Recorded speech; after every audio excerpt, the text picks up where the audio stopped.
Class এইটের English lesson 2।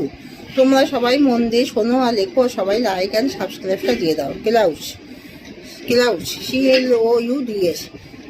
তোমরা দেখো আমার ভিডিও নিচে সাবস্ক্রাইব লেখা রয়েছে, তোমরা ওই বেলটা প্রেস করো, করে সাবস্ক্রাইবটা দিয়ে দাও।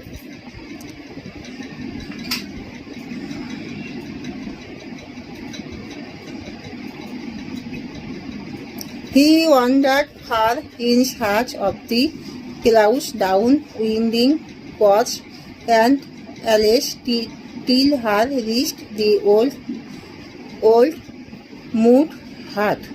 There he turned on to the dirt track. He saw a grass catcher coming from the other direction, a bundle of freshly cut grass balanced on his head. He stopped the man and asked, "Have you seen the clouds there?" সে মেঘের সন্ধানে অনেক দূরে ঘুরে বেড়ালো আঁকা বাঁকা পথে এবং গলির মধ্যে দিয়ে, যতক্ষণ না সে পুরানো কাদা কুড়ে ঘরের কাছে পৌঁছেছে। সেখানে সেই কুড়ে কাঁচা ময়লা রাস্তার দিকে চলতে লাগলো। সে দেখলো অন্য দিক থেকে একজন ঘাসুরে আসছে। তাজা কাটা ঘাসের একটি বোঝা তার মাথায় ভারসাম্যপূর্ণ। সে লোকটিকে থামিয়ে জিজ্ঞাসা করলো, "আপনি কি সেখানে মেঘ দেখেছেন?" Klaus, the grass catcher, was amazed, as though he had been asked the most peculiar question. ঘাসুরে লোকটি হতবাক হয়ে গেল, যেন তাকে সবচেয়ে বিস্ময়কর আশ্চর্যজনক প্রশ্ন জিজ্ঞাসা করা হয়েছিল।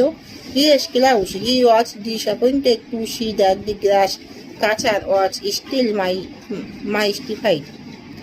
হ্যাঁ মেঘ, সে হতাশ হয়েছিল হাসুরেটি তখনও হতভম্ব হয়েছিল দেখে। He walked on until he came upon a farmer plowing his field. He asked him the same question, "Did the clouds come here?" সে ততক্ষণ পর্যন্ত হাঁটলো যতক্ষণ না সে একজন কৃষকের মুখোমুখি হলো যে লাঙল দিয়ে তার জমি চাষ করেছিল। সে তাকে ওই একই প্রশ্ন জিজ্ঞাসা করেছিল, মেঘ তাকে এখানে এসেছিল? The farmer took Klaus make sense of the question. Klaus, he asked.